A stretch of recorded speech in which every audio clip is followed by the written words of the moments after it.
रात के लगभग 2 बजे पूरा घर गहरी खामोशी में डूबा हुआ था। बाहर तेज हवा चल रही थी। ऐसा लग रहा था जैसे पूरी रात किसी अनहोनी का इंतजार कर रही हो। तभी अचानक एक दर्द से भरी चीख पूरे घर में गूंज उठी।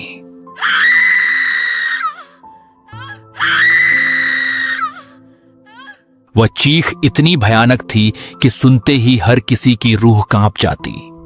आवाज सीधे अवंतिका के कमरे से आ रही थी।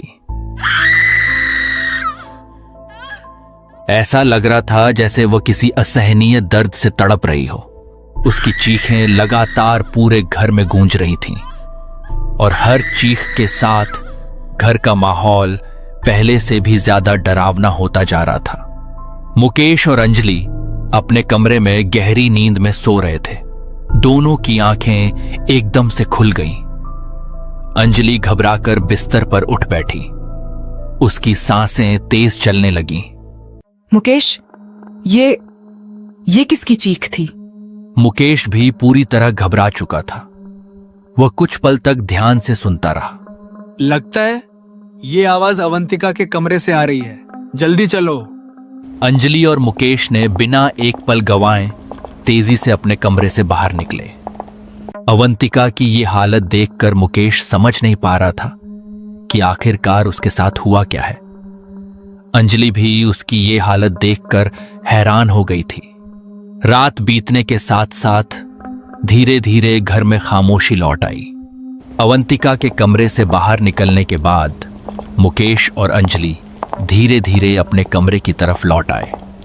पूरे घर में फिर से सन्नाटा फैल चुका था, लेकिन उस सन्नाटे से कहीं ज्यादा भारी अंजलि के मन में चल रहा तूफान था। वह खिड़की के बाहर घने अंधेरे को घूर रही थी। अचानक उसने पीछे मुड़कर मुकेश की तरफ देखा। उसकी आंखों में चिंता भी थी और हल्की सी नाराजगी भी। कुछ पल तक दोनों के बीच कोई बात नहीं हुई। आखिरकार अंजलि ने ही खामोशी तोड़ी। मुकेश, क्या तुम्हें नहीं लगता कि तुम अवंतिका की जरूरत से ज्यादा चिंता करने लगे हो? मुकेश ने उसकी तरफ देखा। अंजलि ने कमरे का दरवाजा बंद किया। तुम ऐसा क्यों कह रही हो? पहले तो तुमने एक अनजानी लड़की को घर ले आए।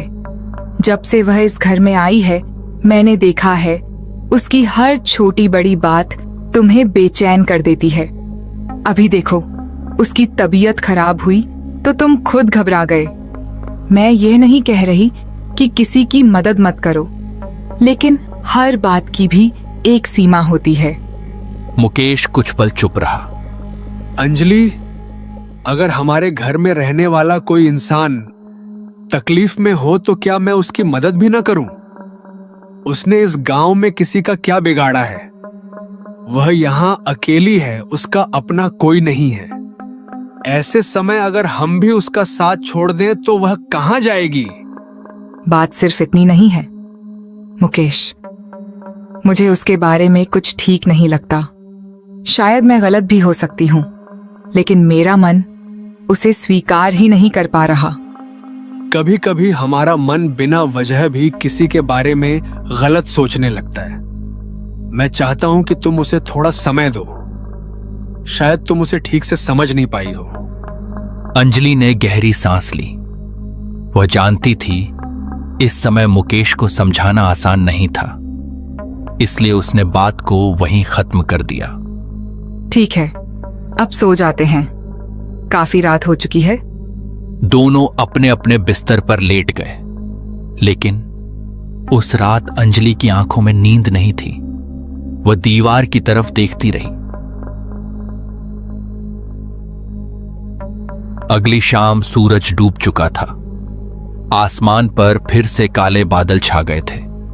अंजलि अपने कमरे में एक छोटा सा बैग तैयार कर रही थी। मुकेश ऑफिस से लौटकर आ रहा था। वो अंजलि की हाथ में बैग देखकर हैरान हो गया। कहीं जाने की तैयारी कर रही हो? हाँ, आज फिर गांव जाना पड़ेगा। कुछ जरूरी काम रह गया था, सोचा आज ही निपटाऊं। मुकेश कुछ पल उसे देखता रहा। ऐसी क्या जरूरी काम है? और अभी तो रात होने वाला है। कल सुबह चले जाना। नहीं, थोड़ा जरूरी काम है, कल शाम को लौट आऊंगा। तो रुको, मैं भी तुम्हारे साथ चलता हूँ। वैसे भी आज ऑफिस का काम खत्म हो गया है, साथ रहेंगे तो मुझे भी तसल्ली रहेगी। नहीं, इसकी कोई जरूरत नहीं है। तुम यहीं रहो, मैं अकेले चली जाऊंगी, ज्यादा देर भी नहीं लगेगी। मुकेश हल्का सा मुस्कुराया। लेकिन अकेले क्यों जाओगी? रात होने वाली है, मैं छोड़ भी दूंगा और साथ वापस भी आ जाऊंगा। इस बार अंजलि की आवाज पहले से थोड़ी सख्त हो गई। मैंने कहा ना, मैं चली जाऊंगी। तुम बेवजह परेशान मत हो, घर पर भी कोई तो होना चाहिए। अवंतिका अभी पूरी तरह ठीक भी नहीं हुई है। अगर उसे फिर से कोई तकलीफ हुई तो कम से कम तुम यहां रहोगे। मुकेश कुछ पल के लिए चुप हो गया। उसे अंजलि की बात सही लगी। उसने धीरे से सिर हिलाया। ठीक है, लेकिन पहुंचते ही मुझे खबर कर देना, और अगर देर हो जाए तो मुझे बता देना, मैं लेने आ जाऊंगा। अंजलि ने हल्की सी मुस्कान दी। चिंता मत करो, मैं संभाल लूंगी। इतना कहकर उसने अपना बैग उठाया, एक बार पूरे घर पर नजर डाली और बिना कुछ कहे धीरे धीरे मुख्य दरवाजे से बाहर निकल गई। धीरे धीरे अंधेरे ने पूरे गांव को अपनी चादर में समेटना शुरू कर दिया था। आसमान में सूरज का आखिरी उजाला भी अब मिट चुका था। चारों तरफ हल्का सन्नाटा फैलने लगा था। बस रात की झिंगुरों की आवाज चारों तरफ से कानों में गूंज रही थी। घर के अंदर अवंतिका चुपचाप अपने कमरे में बैठी थी। अर्जुन अपना कुछ ऑफिस का काम निपटा रहा था। उसी समय दरवाजे पर हल्की सी दस्तक सुनाई दी। अवंतिका ने दरवाजे की तरफ देखा, लेकिन बाहर नहीं गई। कुछ ही पल बाद मुकेश ने दरवाजा खोला। सामने अंजलि खड़ी थी। उसके हाथ में वही छोटा सा बैग था। चेहरे पर सफर की थकान साफ दिखाई दे रही थी। अच्छा हुआ तुम आ गई, कब से तुम्हारा इंतजार कर रहा था। सफर ठीक रहा ना? हाँ, रास्ते में थोड़ी देर हो गई थी, बाकी सब ठीक रहा। दोनों धीरे धीरे घर के अंदर आ गए। घर वैसा ही शांत था, लेकिन न जाने क्यों अंजलि को इस बार घर का माहौल पहले से कहीं ज्यादा भारी महसूस हो रहा था। अवंतिका की कमरे की दरवाजा खुला हुआ था। वो दरवाजे के सामने खड़ी हुई थी। उसने एक पल के लिए अंजलि की तरफ देखा, फिर धीमी आवाज में बोली, आप वापस आ गई? अंजलि ने बस हल्के से सिर हिला दिया। उसने कोई और बात नहीं की। मुकेश को भी अजीब लगी। उसने मुस्कुराकर माहौल हल्का करने की कोशिश की। अच्छा, अब सब आ गए हैं, चलो पहले खाना खा लेते हैं, फिर आराम करेंगे। तीनों खाना खाने चले गए। रात धीरे धीरे और गहरी होती चली गई। घड़ी ने 12 बजने का संकेत दिया। पूरा घर अब नींद में डूब चुका था। बाहर तेज हवा चल रही थी। कभी कभी हवा के साथ खिड़कियां हल्के से कांप उठती और उनकी आवाज पूरे घर में गूंज जाती। अचानक एक ऐसी दर्द भरी चीख पूरे घर में गूंजी जिसने रात के सन्नाटे को पल भर में तोड़ दिया। अंजलि की आंख एक झटके में खुल गई। उसी समय मुकेश भी बिस्तर पर उठकर बैठ गया। दोनों ने एक दूसरे की तरफ देखा। ये आवाज अवंतिका के कमरे से आ रही है। अंजलि का चेहरा एकदम पीला पड़ गया। दोनों बिना समय गंवाए कमरे से बाहर निकले। बाहर चारों तरफ अंधेरा पसरा हुआ था। हवा अब पहले से कहीं ज्यादा तेज चल रही थी। जैसे जैसे दोनों अवंतिका के कमरे के पास पहुंच रहे थे, वैसे वैसे उसकी दर्द भरी चीखें और साफ सुनाई देने लगीं। मुकेश ने जल्दी से दरवाजा खोला। कमरे के अंदर अवंतिका अपनी बिस्तर पर बैठी हुई थी। उसकी सांसें तेज चल रही थीं। वह दर्द से अपने सिर को हाथ से कसकर पकड़ी हुई थी और लगातार कराह रही थी। अवंतिका, फिर से वही दर्द। अवंतिका ने बड़ी मुश्किल से सिर उठाया। उसकी आंखों से आंसू लगातार बह रहे थे। मुझे समझ नहीं आ रहा, ये हर रात मेरे साथ ऐसा क्यों होने लगता है। ऐसा लगता है जैसे कोई मेरे पूरे शरीर को अंदर से चीर रहा हो। मैं सह नहीं पा रही। उसकी आवाज दर्द से कांप रही थी। अवंतिका, हिम्मत रखो, घबराओ मत। अभी दवा ले लो, कुछ देर बाद ठीक हो जाएगा। अंजलि खड़ी होकर यह सब देख रही थी। उसके चेहरे पर चिंता थी, लेकिन उसके मन में सवाल पहले से भी ज्यादा गहरे होते जा रहे थे। अगला दिन धीरे धीरे बीत गया। शाम ढल चुकी थी। अंधेरा फिर पूरे गांव में फैल चुका था। अंजलि कई बार दरवाजे की तरफ देख चुकी थी। आज मुकेश रोज से कहीं ज्यादा देर कर चुका था। घड़ी की सुइयां लगातार आगे बढ़ रही थीं। आखिर काफी देर बाद घर के बाहर किसी गाड़ी के रुकने की आवाज आई। अंजलि तुरंत बाहर की तरफ बढ़ी। अंजलि ने दरवाजा खोला। मुकेश धीरे धीरे अंदर आया, लेकिन आज उसके कदम पहले जैसे मजबूत नहीं थे। वो हल्का हल्का लड़खड़ा रहा था। जैसे ही अंजलि उसके पास गई, अंजलि को उसके मुंह से शराब की तेज गंध महसूस हुई। वह कुछ पल तक उसे देखती रह गई। मुकेश, तुमने शराब पी रखी है? बस ऑफिस के कुछ लोग जबरदस्ती रोककर बैठ गए थे। बहुत मना किया, लेकिन थोड़ा सा पीना पड़ गया। तुम चिंता मत करो, मैं बिल्कुल ठीक हूं। ये बात कहकर अर्जुन बिस्तर पर लेट गया। कुछ देर बाद अंजलि भी सो गई। रात गहरी होने की साथ साथ हवा भी तेज होती जा रही थी। मानो ऐसा कुछ संकेत दे रहा हो जैसे कुछ अनहोनी होने वाला हो। अचानक मुकेश की नींद खुल गई। प्यास के कारण उसका गला लगभग सूख चुका था। उसने देखा अंजलि गहरी नींद में है। वो उठ बैठा और टेबल के ऊपर देखा, लेकिन टेबल पर कोई पानी की बोतल नहीं था। पानी लाने के लिए वो फ्रिज के पास चला गया, लेकिन उस फ्रिज में पानी था ही नहीं। क्या यार, हद हो गई। कहीं एक पानी का बोतल तक नहीं है। अब लगता है नीचे से ही लाना पड़ेगा। ये सोचकर मुकेश पानी लाने के लिए नीचे चला गया। अंदर अंजलि गहरी नींद में सो रही थी और तभी अचानक एक जोरदार चिख से पूरा घर कांप उठी। मुकेश, ये तो मुकेश की आवाज थी। उसने बिना देर किए नीचे के कमरे की तरफ भागी। भागते हुए मानो उसकी सांस जैसे निकल जा रही थी। नीचे का नजारा देखते ही उसकी पैर के नीचे जमीन धंस गई। मुकेश जमीन पर बिल्कुल निश्चल पड़ा था। उसके सिर के नीचे से धीरे धीरे खून फैलने लगा। अंजलि के हाथ कांपने लगे। वो घुटनों के बल उसके पास बैठ गई। मुकेश, आंखें खोलो, मेरी बात सुनो। लेकिन मुकेश की तरफ से कोई जवाब नहीं आया। उसकी सांसें बहुत धीमी हो चुकी थीं। अवंतिका कमरे से बाहर आई। वो घबराकर वहीं खड़ी रह गई। उसके चेहरे का रंग उड़ चुका था। अंजलि की आंखों से आंसू रुक ही नहीं रहे थे।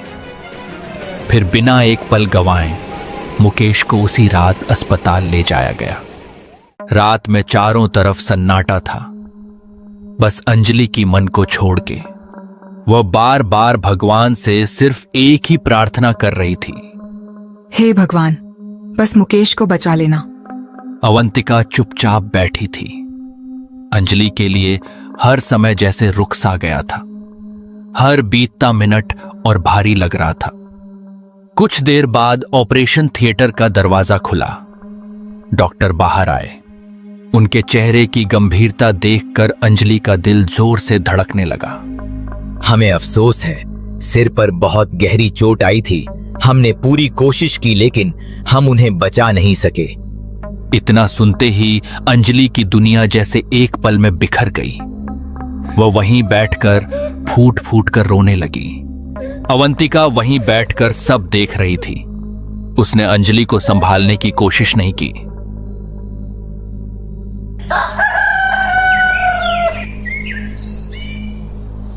अगली सुबह पूरा घर शोक में डूबा हुआ था। आसपास के लोग भी धीरे धीरे वहां इकट्ठा होने लगे। घर के बीचों बीच मुकेश का एक फोटो रखा हुआ था। अंजलि उसके पास बैठी लगातार रो रही थी। उसकी आंखों से आंसू रुकने का नाम नहीं ले रहे थे। थोड़ी दूर अवंतिका भी चुपचाप बैठी थी। उसकी आंखें भी नम थीं। अचानक अंजलि धीरे धीरे उठी। उसने आंसू पोंछे और गुस्से से अवंतिका की तरफ देखने लगी। उसकी आंखों में दर्द भी था और एक ऐसा आरोप जिसका जवाब अभी किसी के पास नहीं था। वहीं बैठी अवंतिका ने भी उसकी तरफ देखा, लेकिन वह कुछ समझ नहीं पा रही थी कि आखिर अंजलि उसे इस तरह क्यों देख रही है। सुबह का माहौल अभी पूरी तरह शांत भी नहीं हुआ था कि एक खबर पूरे गांव में बिजली की तरह फैल गई। यह खबर जैसे ही रामप्रसाद के कानों तक पहुंची, उनके हाथ कांपने लगे। कुछ पल के लिए उन्हें लगा शायद उन्होंने कुछ गलत सुन लिया है। उन्होंने सामने खड़े आदमी से दोबारा पूछा, लेकिन जवाब वही था। यह सुनते ही रामप्रसाद के चेहरे का रंग उड़ गया।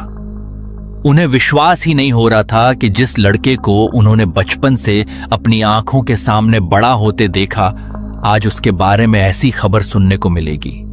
बिना एक पल रुके उन्होंने तेजी से मुकेश के घर की तरफ कदम बढ़ा दिए। रास्ता वही था, लेकिन आज हर कदम पहले से कहीं ज्यादा भारी लग रहा था। चलते चलते उनके हाथ लगातार कांप रहे थे। ऐसा लग रहा था जैसे उनका मन बार बार इस खबर को झुठलाने की कोशिश कर रहा हो। लेकिन जैसे जैसे वे घर के करीब पहुंचते गए, वैसे वैसे उनके मन का डर और गहरा होता गया। उनके मन में न जाने कितने सवाल उठ रहे थे, लेकिन किसी भी सवाल का जवाब उनके पास नहीं था। आखिरकार वे मुकेश के घर पहुंच गए। घर के बाहर गांव के कई लोग खामोशी से खड़े थे। किसी के चेहरे पर मुस्कान नहीं थी। पूरा माहौल गम में डूबा हुआ था। रामप्रसाद धीरे धीरे घर के अंदर गए और जैसे ही उनकी नजर सामने गई, वे एकदम रुक गए। उनकी आंखें नम हो गईं। सामने एक टेबल पर मुकेश की एक बड़ी सी तस्वीर रखी थी। तस्वीर पर ताजे फूलों की माला चढ़ी हुई थी। उस तस्वीर के ठीक सामने अंजलि जमीन पर बैठी फूट फूट कर रो रही थी। उसे देखकर ऐसा लग रहा था मानो उसकी पूरी दुनिया एक ही पल में उजड़ गई हो। रामप्रसाद की आंखों से भी आंसू निकल पड़े। उन्होंने कभी सपने में भी नहीं सोचा था कि एक दिन उन्हें मुकेश की तस्वीर के सामने इस तरह खड़ा होना पड़ेगा। कुछ पल तक वे चुपचाप उसी तस्वीर को देखते रहे। फिर उन्होंने धीमी आवाज में कहा, बेटी खुद को संभालो।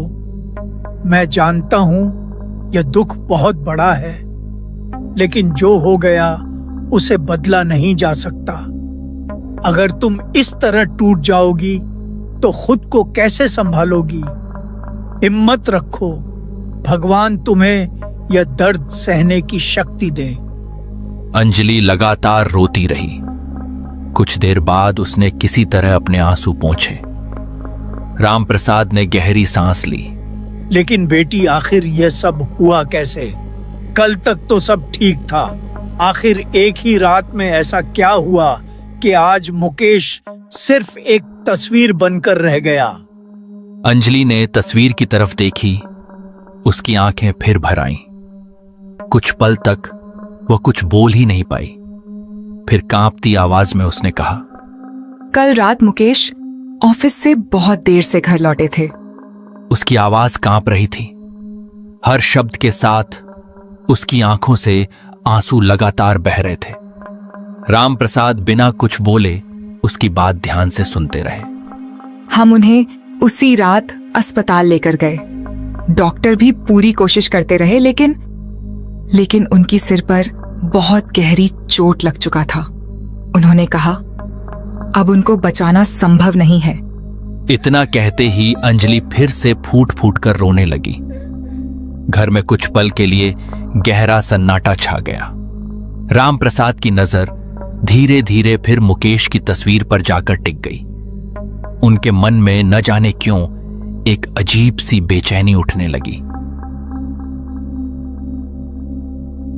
शाम को अवंतिका अपने कमरे में बैठी थी, लेकिन उसके मन में सिर्फ एक ही बात घूम रही थी। आखिर मुकेश के साथ यह सब कैसे हो गया? कमरे में इतना सन्नाटा था कि उसकी सांसों की आवाज भी साफ सुनाई दे रही थी। तभी कमरे के बाहर किसी के तेज कदमों की आहट सुनाई दी। अवंतिका ने धीरे से सिर उठाया।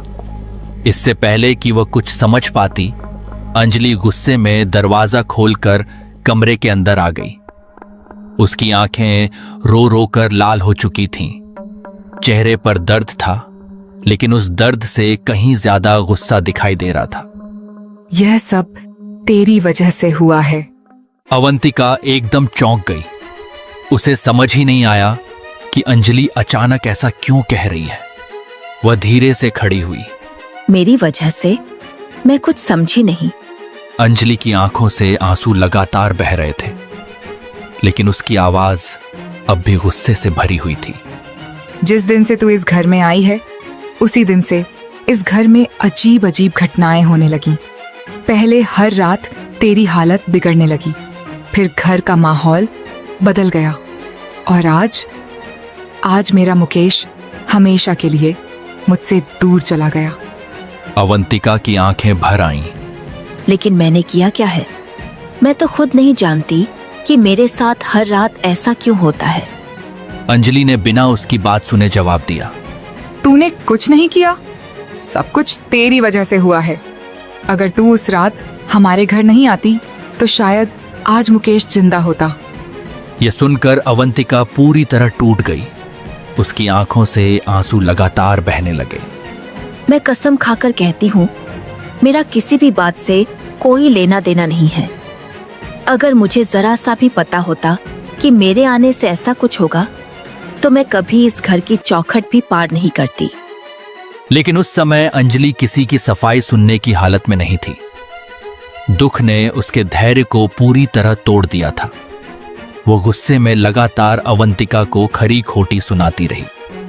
मैंने शुरू से महसूस किया था कि तेरे आने के बाद इस घर में कुछ ठीक नहीं है, लेकिन मुकेश ने मेरी एक भी बात नहीं मानी। आज देख लिया ना, सब खत्म हो गया। मेरा घर, मेरी खुशियां, सब कुछ। अवंतिका कुछ पल तक चुप रही। उसने आंसू पोंछे। अगर सचमुच आपको लगता है कि मेरी वजह से यह सब हुआ है, तो ठीक है, मैं अभी इसी वक्त यह घर छोड़ देती हूँ। मैं नहीं चाहती कि मेरी वजह से आपको और तकलीफ मिले। इतना कहकर अवंतिका ने अपना छोटा सा बैग उठाया, फिर बिना कुछ कहे धीरे धीरे कमरे से बाहर निकल गई। उसके कदमों की आवाज धीरे धीरे घर के सन्नाटे में खो गई। दोस्तों, क्या सचमुच मुकेश की मौत सिर्फ एक हादसा थी, या फिर किसी ने बहुत सोच समझकर इसके पीछे एक ऐसा खेल खेला था जिसका राज अभी तक किसी के सामने नहीं आया? इन सभी सवालों के जवाब जानने के लिए हमें इस कहानी में थोड़ा पीछे जाना पड़ेगा, क्योंकि असली रहस्य की शुरुआत वहीं से हुई थी। यह कहानी शुरू होती है उस शाम से जिस दिन अंजलि अपने गांव गई थी। मुकेश को उसने सिर्फ इतना कहा था, गांव में थोड़ा जरूरी काम है, कल तक वापस आ जाऊंगी। मुकेश ने भी उसकी बात पर ज्यादा सवाल नहीं किए, लेकिन असलियत कुछ और ही थी। अंजलि उस दिन किसी रिश्तेदार से मिलने या किसी जरूरी काम के लिए गांव नहीं गई थी। उसके मन में पिछले कई दिनों से एक ही बात घूम रही थी। जब से अवंतिका इस घर में आई है, घर का माहौल पूरी तरह बदल चुका है। उसके चेहरे पर बार बार दिखाई देने वाली वह रहस्यमयी मुस्कान कुछ तो अजीब है। इन सब बातों ने अंजलि के मन में एक ऐसा डर पैदा कर दिया था जो अब हर दिन बढ़ता ही जा रहा था। वह कई बार खुद को समझाती, शायद मैं जरूरत से ज्यादा सोच रही हूं। लेकिन जैसे ही अंजलि अवंतिका को सामने देखती, उसकी रहस्यमय मुस्कान देखकर उसका शक और बढ़ जाता। न जाने क्यों उसके मन में एक अजीब सी बेचैनी होने लगती। उसे ऐसा महसूस होता जैसे अवंतिका धीरे धीरे मुकेश को अपने वश में करती जा रही हो। इसीलिए घर से निकलने से पहले उसने चुपचाप अवंतिका की एक तस्वीर अपने साथ रख ली। अंजलि अपने घर पहुंचकर उस गहरी सन्नाटे के बीच पैदल कहीं जा रहा था। शाम धीरे धीरे रात में बदलने लगी। आसमान पर काले बादल छा चुके थे। ठंडी हवा लगातार चल रही थी। गांव की गलियां लगभग सुनसान हो चुकी थीं। लोग अपने अपने घरों के दरवाजे बंद कर चुके थे।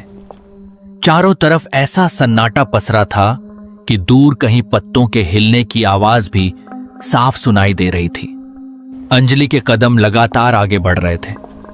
उसे डर तो बहुत लग रहा था, लेकिन आज उसके मन में उठ रहे सवाल उसके डर से कहीं ज्यादा बड़े थे। उसने गहरी सांस ली और अपनी चाल थोड़ा तेज कर दी। कुछ देर और चलने के बाद अचानक उसकी नजर सामने पड़ी। थोड़ी दूरी पर एक बहुत पुराना और जर्जर मकान खड़ा था। उस घर की दीवारें जगह जगह से टूटी हुई थीं। छत के किनारों पर जंगली बेलें लटक रही थीं। उसने कुछ पल वहीं खड़े होकर उस घर को देखा। यही वो घर लगता है। गांव के लोग कहते थे उस घर में बिना किसी बहुत बड़ी वजह के कोई नहीं जाता। अंजलि ने अपने कांपते हाथों से बैग को और कसकर पकड़ा। उसके दिल की धड़कनें पहले से कहीं ज्यादा तेज हो चुकी थीं, लेकिन अब वह यहां तक आ चुकी थी। वापस लौटने का सवाल ही नहीं था। अंजलि कुछ पल तक दरवाजे के सामने खड़ी रही। उसके दिल की धड़कनें लगातार तेज हो रही थीं। उसने एक गहरी सांस ली और धीरे धीरे अपना कांपता हुआ हाथ दरवाजे पर रखा। दरवाजे के खुलते ही अंदर से ठंडी हवा का एक तेज झोंका बाहर आया।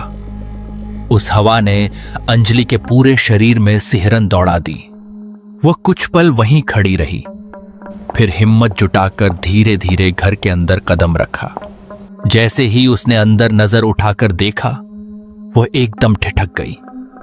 उसकी आंखें हैरानी से फैल गईं।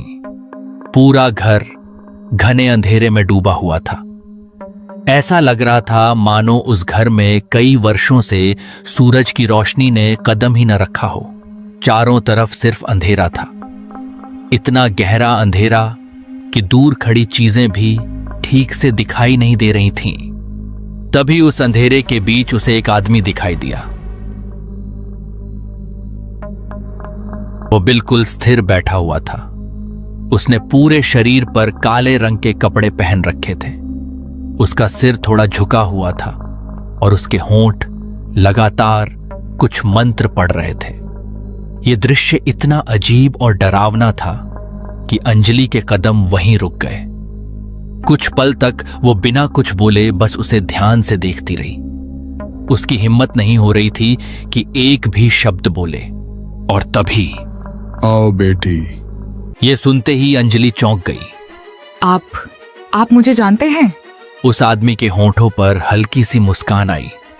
तुम्हें क्या, मैं यहाँ आने वाले हर इंसान को अच्छी तरह जानता हूँ। अंजलि के चेहरे पर हैरानी साफ दिखाई देने लगी। उसने तो अभी तक अपनी बात शुरू भी नहीं की थी। लेकिन जिस इंसान के लिए तुम यहाँ आई हो, उसकी बस एक तस्वीर की जरूरत है। जी बाबा, मैं उसकी तस्वीर साथ लेकर आई हूँ। लेकिन याद रखना बेटी, कुछ पाने के लिए कुछ खोना पड़ता है। बाबा, मैं बस चाहती हूँ वो मेरी पति के जिंदगी से निकल जाए। तो ठीक है बेटी, लेकिन याद रखना, बाद में जो कुछ होगा उसके लिए तुम जिम्मेदार रहोगी, और मुझे जो चाहिए वो लाए हो। अंजलि ने अपने बैग से कुछ पैसे निकालकर उसको दिए। अब तुम जाओ बेटी, तुम्हारा काम हो जाएगा। अंजलि ने एक बार भी नहीं सोची। वो बस चाहती थी अवंतिका मुकेश की जिंदगी और उनके घर छोड़ के निकल जाए। लेकिन उसका नतीजा आज क्या निकलने वाला है, उसे खुद नहीं पता था। आज उसके पास कोई नहीं था, इसीलिए वो घर छोड़कर गांव चली गई। और उस दिन से ये घर बस गांव में खंडर सा पड़ा हुआ है। गांव के लोगों का मानना है कि किसी बुरी शक्ति का नजर उस घर पर है। इसीलिए शाम होने के बाद कोई उस घर के आसपास भी नहीं जाता। दोस्तों, यहां तक इस वीडियो को देखने के लिए धन्यवाद। अगर ये वीडियो आपको पसंद आई तो एक प्यारा सा कमेंट जरूर करें और वीडियो को लाइक और चैनल को सब्सक्राइब करना बिल्कुल ना भूलें। धन्यवाद।